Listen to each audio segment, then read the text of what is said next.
I thought we started the first 15 minutes really well. Louis Robles was a threat. Callum Edwards was a threat. Ozzy was a threat. I thought we had the better half chances there. But after that, we've been awful.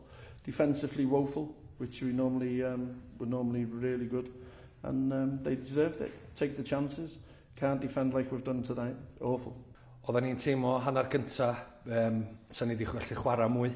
So dyna oedd y negas, really, hanner amser ydy, allan ni fynd y fwy, allan ni chwarae wat mwy, ac am mwy o success, achos oedd y combinations rhwng Jake a Paolo i fod yn really effeithio yn canol na. So oedden ni jyst y negas, ia, oedden ni'n teimlo bod gennym ni giars i fynd drwy eto, bod i gêm reit fflat i ddechrau off o, ia.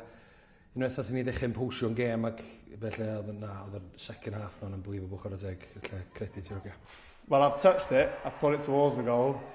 I'd like to claim it. I'll take it as hat-trick. If it's down as hat-trick, then yeah.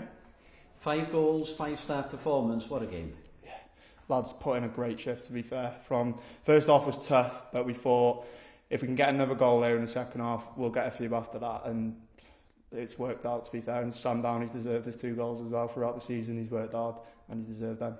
Darren Thomas, 400th game I Caernarfon heddiw. Mae wedi bod yn unbelievable i ni dros y blynyddoedd lle, a dwi yma y 7 mlynedd, a mae Daz wedi bod yma cyn y fi.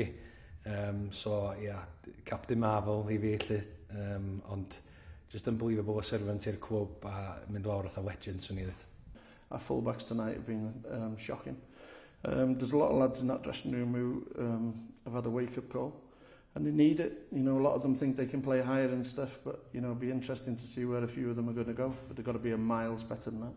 Can't accept that performance. Bydd y goliaeth fwyaf tymor, dechnedych chi fyny rwan, dydych nes ych edrych tymor i'ch sgwydda? Ie, dyna ydy o. Mae Hannaford West wedi colli heno, so dwi'n meddwl bod Pen y Bont o'n di sy'n yr ail na. So dwi'n meddwl, da ni chwarae nhw gêm nesaf, wrach allan ni trio wan a newi am y trydydd na, a gweld hwnna wan dyn fel y gol i ni allu. A'r gêm gartra wedyn yn y gêm ail gyfle? Ia, dwi'n meddwl bod ni wedi sicrhau wan, bod yna quarter final neu. So, da ni'n garantid y gêm adra wan. A ia, sa'n ni ffansi'n hynna erbyn rhywun yn yr ofal efo'r crowd tawn ni.